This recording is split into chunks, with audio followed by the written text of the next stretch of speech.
Hello दोस्तों, हम इस पुस्तक से हिंदी के वस्तुनिष्ठ प्रश्नों का अभ्यास कर रहे हैं, जिसमें हम बहुत सारे प्रश्न देख चुके हैं। बहुत सारी विधाएं हमारी हो चुकी हैं।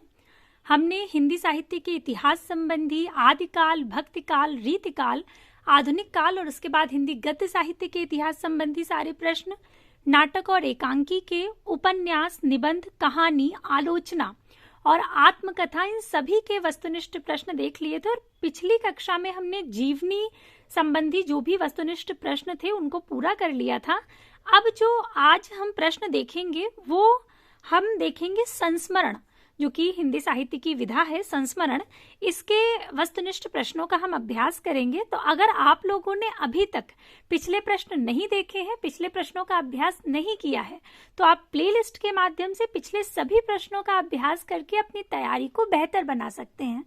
क्योंकि हम ऐसा प्रयास करते हैं कि अभ्यास के दौरान जो भी चीजें आपको याद कराई जा सकती हैं उन्हें याद कराया जाए, और जो कुछ भी समझाने योग्य है उसे समझाकर तब प्रश्न को हल कराया जाए।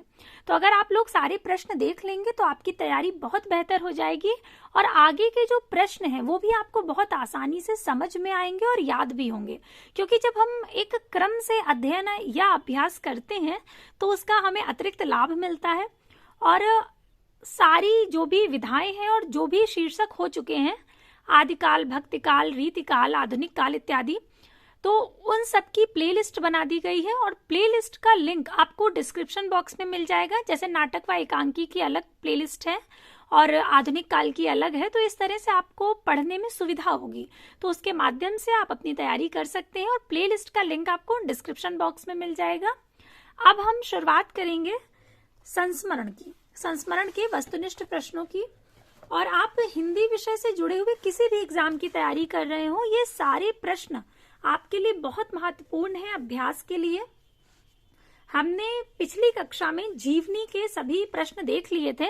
अब हम अन्य जो गद्य विधाएं हैं उनकी ओर बढ़ेंगे। संस्मरण जिसमें कि पहला है, तो संस्मरण होता क्या है, बहुत संक्षिप्त रूप में हम पहले इसे समझ लेंगे कि संस्मरण क्या है और कौन सा संस्मरण पहला माना जाता है, कौन पहला संस्मरणकार माना जाता है। इन सब चीजों को बहुत संक्षिप्त रूप से जो तथ्य हैं उन्हें देखते हुए तब हम वस्तुनिष्ठ प्रश्नों की शुरुआत करेंगे, जैसा कि हम सभी नए शीर्षक शुरू होने से पहले करते हैं। तो सबसे पहले समझेंगे कि संस्मरण क्या है। नाम से ही बिल्कुल स्पष्ट है कि किसी की याद, स्मृति के आधार पर किसी विषय पर अथवा किसी व्यक्ति पर लिखित आलेख संस्मरण कहलाता है। स्मृति अर्थात याद के आधार पर, जैसे मान लीजिए आप कहीं गए हैं और वहां की कोई याद आपके मस्तिष्क में रह जाती है, आपके दिल में रह जाती है। वहां की कोई याद या कोई व्यक्ति आपको ऐसा मिला जिसकी याद आपको रह गई है आपके भीतर, तो जब आप उसे लेख रूप में लिख देते हैं तब वो संस्मरण कहलाता है। तो स्मृति के आधार पर किसी विषय, कोई विषय हो उस पर या किसी व्यक्ति पर लिखित जो आलेख होता है वही क्या कहलाता है, संस्मरण। तो ये स्पष्ट हो गया होगा कि संस्मरण क्या है। जब कोई स्मृति के आधार पर, याद के आधार पर किसी विषय अथवा व्यक्ति पर लिखा जाता है। मान लीजिए किसी एक व्यक्ति विशेष से आप मिले और वो व्यक्ति विशेष जो है उसके व्यक्तित्व ने आपको बहुत प्रभावित किया और आपने उस पर कुछ लिख दिया उसके विषय में। क्योंकि संस्मरण में क्या होता है, कोई एक विशेष घटना के आधार पर ही हम लिखते हैं। तो कोई जो भी आपके साथ वो घटना घटी उसके आधार पर आपने उसको जब आलेख रूप में लिख दिया तो वो संस्मरण कहलाता है। अब देखते हैं कि हिंदी के प्रथम संस्मरणकार कौन है। तो पद्म सिंह शर्मा को हिंदी का प्रथम संस्मरणकार माना जाता है। नाम ध्यान रखिएगा, पद्म सिंह शर्मा। और इनकी जो प्रमुख रचना है वो है पद्म पराग। पद्म सिंह शर्मा की पद्म पराग, बिल्कुल नाम से ही स्पष्ट हो रहा है, पद्म सिंह शर्मा पद्म पराग, जो कि सन 1929 ईस्वी में प्रकाशित हुई। यहाँ पर कुछ महत्वपूर्ण लेखक और उनके संस्मरण दिए गए हैं। पद्म सिंह शर्मा जो कि हिंदी के पहले संस्मरणकार माने जाते हैं, इनकी दो प्रसिद्ध रचनाएं हैं, एक पद्म पराग और एक प्रबंध मंजरी। तो पद्म पराग और प्रबंध मंजरी रचनाएं किसकी हैं, पद्म सिंह शर्मा जी की हैं।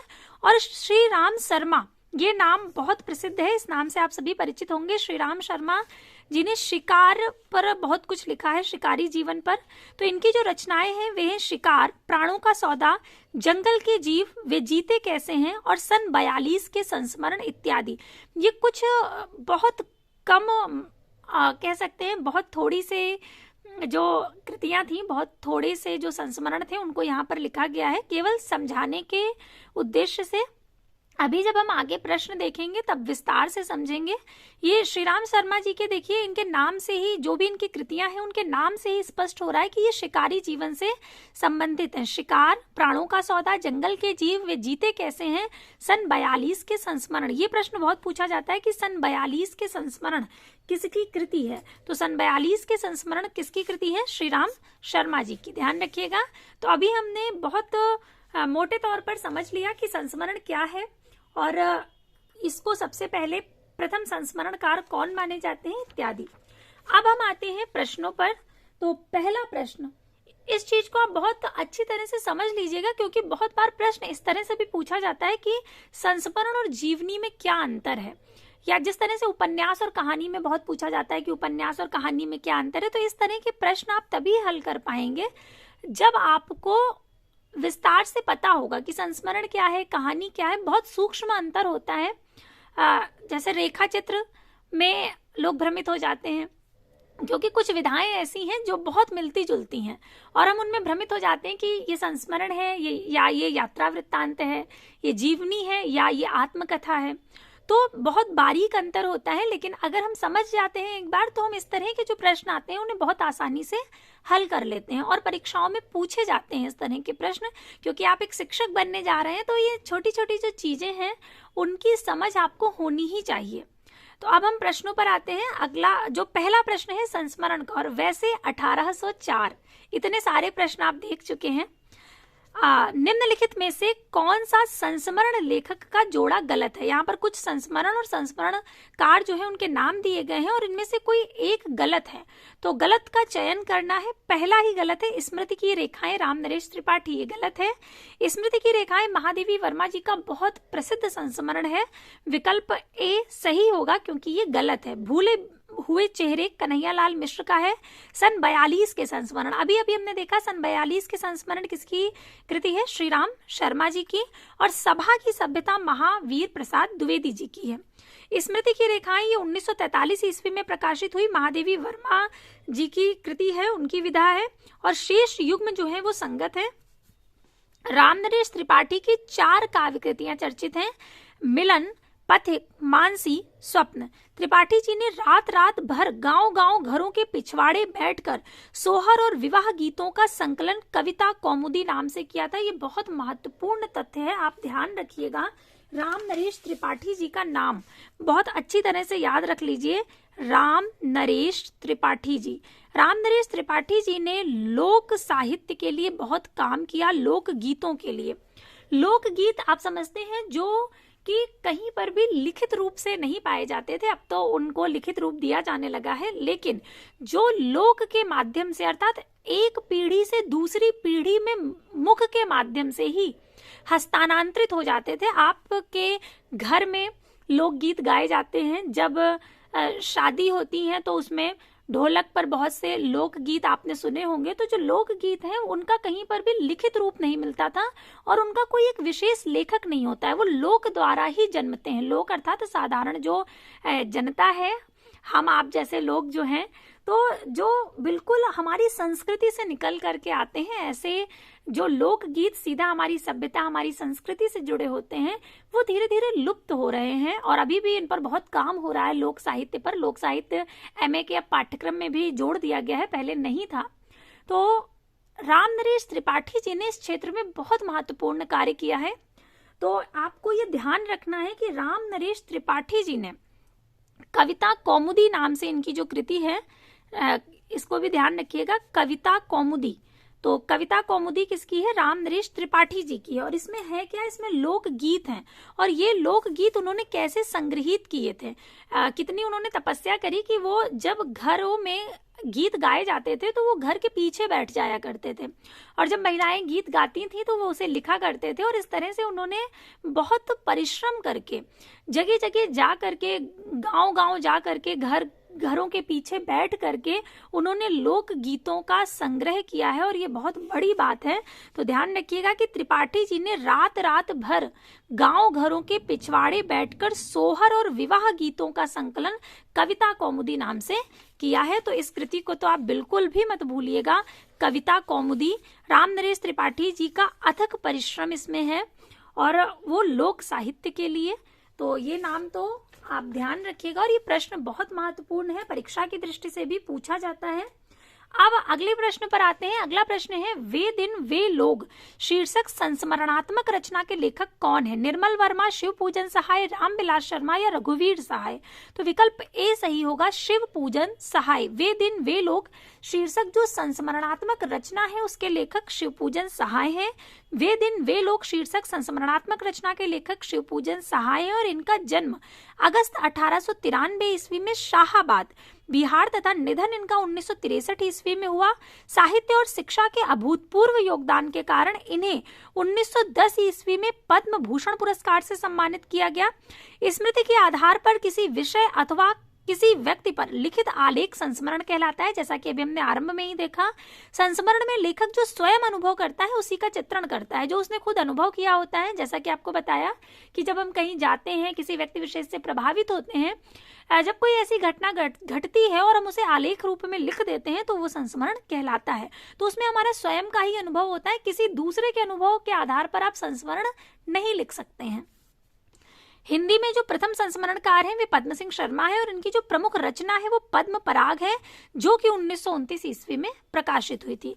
रामवृक्ष बेनीपुरी की जंजीरें और दीवारें, हरिवंश राय बच्चन का नए पुराने झरोखे, कमलेश्वर मेरे हमदम मेरे दोस्त, और रामनाथ सुमन मैंने स्मृति के दीप जलाए, ये सभी बहुत महत्वपूर्ण है। जंजीरें और दीवारें रामवृक्ष बेनीपुरी का है, नए पुराने झरोखे हरिवंश राय बच्चन, मेरे हमदम मेरे दोस्त कमलेश्वर, और मैंने स्मृति के दीप जलाए रामनाथ सुमन। इसे आपको किसी भी तरह से याद रखना है, जैसे कि मैंने स्मृति के दीप जलाए। दीप जलाने के बाद हम क्या करते हैं? हमने दीप जलाया, उसके बाद हम पुष्प चढ़ाते हैं, और पुष्प का एक पर्यायवाची सुमन भी होता है। तो मैंने स्मृति के दीप जलाए और दीप जला करके सुमन चढ़ाए, सुमन, और सुमन से आप रामनाथ सुमन ये याद रख सकते हैं। तो ये सिर्फ याद रखने के उद्देश्य से बताती हूँ कि इस तरह से आप इसे याद भी रख सकते हैं। और जितने भी हैं संस्मरण है या जीवनी है, इस तरह से जब आप याद रख लेते हैं और कई बार उसका अभ्यास करते हैं, तो जिस तरह से आपने याद रखा होता है वो आप भूल जाते हैं, लेकिन जो मुख्य बात होती है वो ध्यान रह जाती है। तो इस तरह से प्रयास करिएगा। तो मैंने स्मृति के दीप जलाए, और दीप जलाने के बाद क्या किया आपने? सुमन चढ़ाए, सुमन से रामनाथ सुमन। फिर अगले प्रश्न पर आते हैं। अगला प्रश्न है कि निम्नलिखित में से राजेंद्र यादव की संस्मरण कृति कौन सी है? जिनके साथ जिया, युग पुरुष, यादों की तीर्थ यात्रा, या औरों के बहाने? तो विकल्प डी सही होगा, औरों के बहाने। राजेंद्र यादव के जो संस्मरण है वे औरों के बहाने, और वे देवता नहीं है। रामेश्वर शुक्ल अंचल का युग पुरुष, जो कि 1983 ईस्वी में प्रकाशित हुआ, युग पुरुष, ये रामेश्वर शुक्ल अंचल जी की कृति है और बहुत प्रसिद्ध कृति है। आप इसको कैसे याद रख सकते हैं कि युग पुरुष रामेश्वर शुक्ल अंचल का है, इसको इस तरह से याद रखा जा सकता है। युग पुरुष नाम है इस कृति का, और बस इतना याद रखना है कि जो युग पुरुष होते हैं वो हर जगह नहीं होते, किसी किसी अंचल में ही होते हैं। युग पुरुष कहाँ होते हैं? किसी किसी अंचल में ही मिलते हैं। इस चीज को हम ऐसे याद रख सकते हैं। जैसे ही हम आपसे कहें कि युग पुरुष, तो आप तुरंत कहेंगे कि युग पुरुष हर जगह नहीं होते हैं, वो कहीं कहीं किसी किसी अंचल में ही होते हैं। और अंचल से रामेश्वर शुक्ल अंचल, रामेश्वर शुक्ल अंचल, रामेश्वर शुक्ल अंचल। तो युग पुरुष किसकी कृति हुई? युग पुरुष रामेश्वर शुक्ल अंचल, युग पुरुष रामेश्वर शुक्ल अंचल। ये 4-5 बार तो आपने अभी सुन लिया, याद हो गया होगा। युग पुरुष रामेश्वर शुक्ल अंचल, और जिनके साथ जिया, जिनके साथ में जिया उन्होंने मुझे अमृत दे दिया, तो जिनके साथ जिया अमृतलाल नागर, और जाने अनजाने विष्णु प्रभाकर का है। यादों की तीर्थ यात्रा, मेरे अग्रज, मेरे मीत और सृजन के सेतु, ये सभी विष्णु प्रभाकर जी की ही कृतियां हैं। फिर इसके बाद जो अगला प्रश्न है वो है बचपन की स्मृतियां। बचपन की स्मृतियां के लेखक कौन हैं? बचपन की स्मृतियां महादेवी वर्मा, रामवृक्ष बेनीपुरी, शांतिप्रिय द्विवेदी या राहुल सांकृत्यायन। तो बचपन की स्मृतियां ये राहुल सांकृत्यायन जी का है, विकल्प डी सही होगा। बचपन की स्मृतियां जो कि 1955 ईस्वी में प्रकाशित हुई। संस्मरण के लेखक राहुल सांकृत्यायन है। राहुल सांकृत्यायन के जो अन्य संस्मरण हैं वे हैं जिनका मैं कृतज्ञ, और महादेवी वर्मा जी का संस्मरण है पथ के साथी, रामवृक्ष बेनीपुरी का जंजीरें और दीवारें, शांतिप्रिय द्विवेदी का स्मृतियां और कृतियां। हिंदी के प्रथम संस्मरणकार पद्म सिंह शर्मा है और इनकी प्रमुख जो रचना है वो पद्म पराग 1929 में प्रकाशित हुई। संस्मरण की शुरुआत द्विवेदी युग से मानी जाती है। फिर अगला प्रश्न है कि महादेवी वर्मा की रचना पथ के साथी किस विधा के अंतर्गत आती है? साक्षात्कार है, निबंध है, संस्मरण है या उपन्यास है? तो महादेवी वर्मा की जो रचना है पथ के साथी वो संस्मरण है, विकल्प सी सही होगा। महादेवी वर्मा की रचना पथ के साथी संस्मरण विधा के अंतर्गत आती है। और महादेवी वर्मा के रेखा चित्र, अतीत के चलचित्र, स्मृति की रेखाएं, मेरा परिवार, और इनके जो निबंध हैं वे हैं श्रृंखला की कड़ियां, विवेचनात्मक गद्य, साहित्यकार की आस्था तथा अन्य निबंध, संकल्पिता महादेवी वर्मा का है, और भारतीय संस्कृति के स्वर महादेवी वर्मा जी की कृति है। बहुत महत्वपूर्ण कृतियां हैं इनकी, ध्यान रखनी है। हिंदी के प्रथम संस्मरणकार पद्म सिंह शर्मा है और उनकी प्रमुख कृति कौन सी है? उनकी प्रमुख जो उनका संस्मरण है पद्म पराग, और वो कब प्रकाशित हुआ? 1929 ईस्वी में। उसके अतिरिक्त प्रबंध मंजरी भी इनकी कृति है। ये अभी हम इसी कक्षा में कम से कम 5 से 6 बार देख चुके हैं कि पद्म सिंह शर्मा हिंदी के प्रथम संस्मरणकार है और उनकी महत्वपूर्ण कृति है पद्म पराग, जो कि 1929 में प्रकाशित हुई। यही अभ्यास का लाभ होता है कि हम चीजों को बार बार देखते हैं, बार बार पढ़ते हैं। अब अगला प्रश्न है कि संस्मरणात्मक रचना और रचनाकारों की दृष्टि से कौन सा विकल्प असंगत है, अर्थात इन 4 में से कौन सा गलत है? पहला है वसंत से पतझड़ तक रविंद्रनाथ त्यागी, सृजन के सहयात्री रविंद्र कालिया, कुछ यादें कुछ बातें अमृत राय, और चिड़िया रैन बसेरा विद्यानिवास मिश्र। तो विकल्प सी सही होगा, कुछ यादें कुछ बातें अमृत राय का नहीं है। संस्मरणात्मक रचना और रचनाकारों की दृष्टि से कुछ यादें कुछ बातें अमृत राय, विकल्प जो है वो असंगत है। अमृत राय की संस्मरणात्मक रचना का नाम जिनकी याद हमेशा रहेगी है, और जिसका प्रकाशन वर्ष 1992 ईस्वी में हुआ। जिसकी याद हमेशा रहेगी अमृत राय जी का है, सृजन के सहयात्री रविंद्र कालिया का है, चिड़िया रैन बसेरा विद्यानिवास मिश्र का है, और वसंत से पतझड़ तक ये रविंद्र नाथ त्यागी का है, कुछ यादें कुछ बातें ये अमरकांत का है। जिनका प्रकाशन वर्ष क्रमशः 1992, 1996, 2002, 2005 और 2009 है। फिर अगला प्रश्न है क्या गोरी क्या सांवरी संस्मरण के लेखक कौन है? देवेंद्र सत्यार्थी, शांतिप्रिय द्विवेदी, रामवृक्ष बेनीपुरी या कन्हैया लाल मिश्र प्रभाकर। तो क्या गोरी क्या सांवरी संस्मरण के जो लेखक हैं वो देवेंद्र सत्यार्थी हैं। इनके द्वारा लिखित अन्य संस्मरण रेखाएं बोल उठी हैं, और निम्नलिखित संस्मरण और संस्मरणकार अर्थात कुछ संस्मरण और संस्मरणकार के नाम और हैं, जैसे शांतिप्रिय द्विवेदी का स्मृतियां और कृतियां। शांतिप्रिय द्विवेदी, इसको आप कैसे याद रखेंगे, बहुत महत्वपूर्ण है और इसको याद रखना है आपको। स्मृतियां और कृतियां किसकी कृति है? तो शांतिप्रिय द्विवेदी की है। नाम है स्मृतियां और कृतियां। स्मृतियां और कृतियां, और किसकी है? शांतिप्रिय द्विवेदी जी की है। शांतिप्रिय द्विवेदी, स्मृतियां और कृतियां। इसको ऐसे याद रखा जा सकता है कि जो स्मृतियां अर्थात जो यादें होती हैं और जो कृतियां होती हैं, स्मृतियां और कृतियां हमें शांति में आती हैं। यानी कि वैसे तो स्मृति आती है, लेकिन विशेष रूप से जब हम शांति से बैठे होते हैं तो जो पुरानी यादें होती हैं वो कहीं ना कहीं मन में कौंधने लगती हैं। तो जो स्मृतियां हैं वो शांति में आती हैं, और जो कृतियां होती हैं अर्थात जब किसी कृति का सृजन लेखक करता है तो बिल्कुल मन की शांति में डूब करके करता है। तो स्मृतियां और कृतियां कहाँ सृजित होती हैं? शांति में, और शांति से हम शांतिप्रिय द्विवेदी शब्द याद रख सकते हैं। स्मृतियां और कृतियां दोनों क्या चाहती हैं? शांति। स्मृतियां और कृतियां दोनों क्या चाहती हैं? शांति। तो स्मृतियां और कृतियां किसकी रचना हो गई? शांतिप्रिय द्विवेदी की। इसी तरह से रामवृक्ष बेनीपुरी, जंजीरें और दीवारें, कन्हैया लाल मिश्र प्रभाकर का जिंदगी मुस्कुराई। इस तरह से जब हम बहुत ध्यान से मैं ये निश्चित रूप से कह सकती हूँ कि अगर आप बहुत ध्यान से कक्षाओं को सुनते हैं, बहुत ध्यान से, भले ही आप देख नहीं रहे हैं, अगर आपका पूरा ध्यान है और आप सुन रहे हैं तो आपकी तैयारी बहुत अच्छी हो गई होगी। क्योंकि अभ्यास के दौरान ये होता है कि चीजें बार बार हम पढ़ते हैं और वो हमें याद रह जाती हैं, रट जाती हैं अभ्यास के दौरान चीजें। अगर आपका अभ्यास बहुत अच्छा चल रहा है, आप निरंतर जुड़े हुए हैं, तो आपको अभी तक बहुत सी चीजें ऐसी होंगी जो रट गई होंगी। अब अगले प्रश्न पर आते हैं। अगला है कि तुम्हें बताऊंगी कि हमारे समय और तुम्हारे समय में कितनी दूरी हो चुकी है, यहाँ तक कि बचपन की दिलचस्पियां भी बदल गई हैं। प्रस्तुत पंक्तियों की लेखिका कौन है? उषा प्रियमवदा, कृष्णा सोबती, मृदुला गर्ग या मन्नू भंडारी। तो ये जो पंक्तियां हैं ये कृष्णा सोबती की हैं, विकल्प बी सही होगा। तुम्हें बताऊंगी कि हमारे समय और तुम्हारे समय और हमारे समय में कितनी दूरी हो चुकी है, यहाँ तक कि बचपन की दिलचस्पियां भी बदल गई हैं। प्रस्तुत पंक्तियों की लेखिका कृष्णा सोबती हैं। यह पंक्तियां कृष्णा सोबती के संस्मरण बचपन से ली गई हैं। कृष्णा सोबती की जो प्रमुख रचनाएं हैं वे बादलों के घेरे, डाल से बिछड़ी, मित्रों मरजानी और ए लड़की आदि हैं। और मन्नू भंडारी की यही सच है, आपका बंटी, एक इंच मुस्कान और महाभोज आदि। मृदुला गर्ग की रचनाएं हैं उसके हिस्से की धूप, कट गुलाब, चित कोबरा आदि। और फिर अगला प्रश्न है 30 दिन मालवीय जी के साथ पुस्तक के रचयिता कौन है? तो 30 दिन मालवीय जी के साथ ये रामनरेश त्रिपाठी जी की है, विकल्प सी सही होगा। अन्य विकल्प है यशपाल, अमृतलाल नागर और वृंदावन लाल वर्मा। तो यहाँ पर 30 दिन मालवीय जी के साथ रामनरेश त्रिपाठी जी की कृति है। ध्यान रखिएगा ये बहुत महत्वपूर्ण कृति है, बहुत बार परीक्षाओं में पूछी गई है कि 30 दिन मालवीय जी के साथ किसकी कृति है, तो रामनरेश त्रिपाठी जी की। 30 दिन मालवीय जी के साथ ये 1942 ईस्वी में प्रकाशित संस्मरणात्मक जीवनी है और जिसके लेखक हैं रामनरेश त्रिपाठी। यह पुस्तक 30 दिन मालवीय जी के साथ लेखक के मालवीय जी के साथ बिताए हुए समय का व्याख्यान है। इसमें मालवीय जी की व्यस्तता और दैनिक जो कार्यकलाप हैं उनके विषय में लिखा गया है।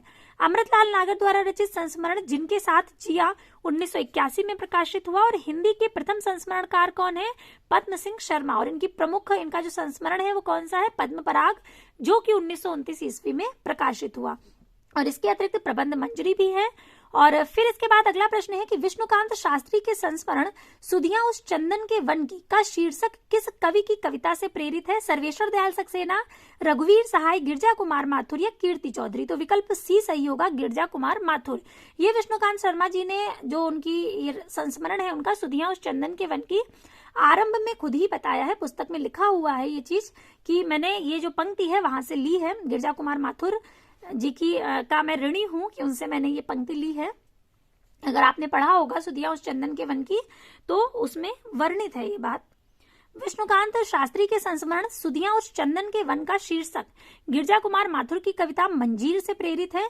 गिरजा कुमार माथुर के प्रमुख काव्य संग्रह हैं मंजीर, नाश और निर्माण, धूप के धान, शिला पंख चमकीले, छाया मत छूना मन, साक्षी रहे वर्तमान, मैं वक्त की हूं सामने आदि। फिर इसके बाद अगला प्रश्न है कि रधिया महादेवी वर्मा के किस संस्मरण की पात्र है?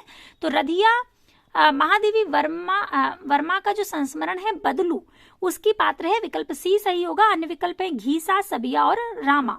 रधिया महादेवी वर्मा के संस्मरण बदलू की पात्र है, जिसमें कुम्हार बदलू और रधिया का सरल दाम्पत्य प्रेम प्रकट किया गया है। दिए गए सभी संस्मरण अतीत के चलचित्र में संकलित है। घीसा में घीसा की निश्चल गुरु भक्ति, सबिया में सबिया की पति परायणता तथा रामा में सेवक रामा की वात्सल्यपूर्ण सेवा का मनोहर वर्णन हुआ है। फिर अगला प्रश्न है कुछ आप बीती कुछ जग बीती संस्मरण के लेखक कौन है? तो कुछ आप बीती कुछ जग बीती जो संस्मरण है वो इनका भारतेंदु हरिश्चंद्र जी का है, विकल्प सी सही होगा।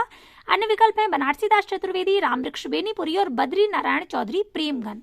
कुछ आप बीती कुछ जग बीती संस्मरण के लेखक भारतेंदु हरिश्चंद्र है, जबकि बनारसी दास चतुर्वेदी ने हमारे आराध्य संस्मरण तथा रामवृक्ष बेनीपुरी का जंजीरें और दीवारें नामक संस्मरण है।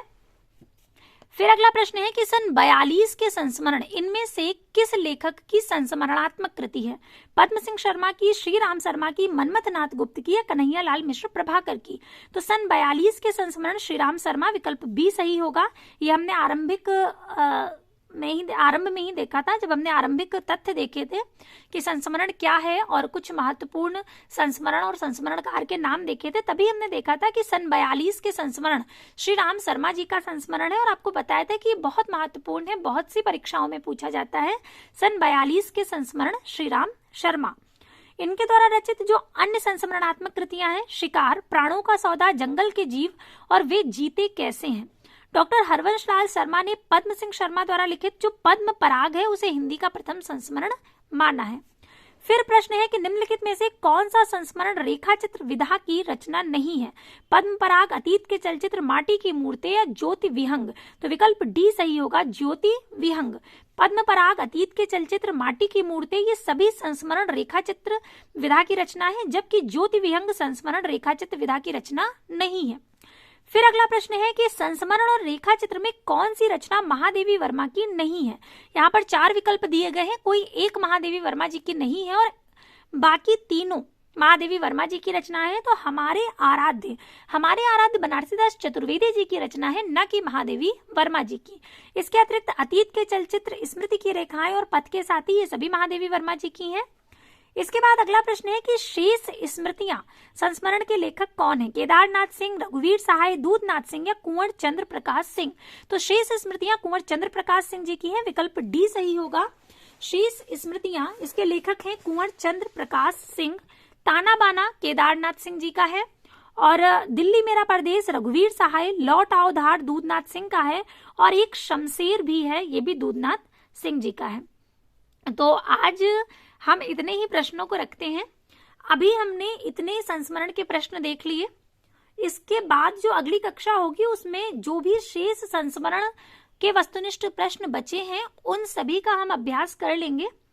तब तक आज हम इतने ही प्रश्न रखेंगे। अब अगली कक्षा में मिलते हैं, तब तक के लिए धन्यवाद।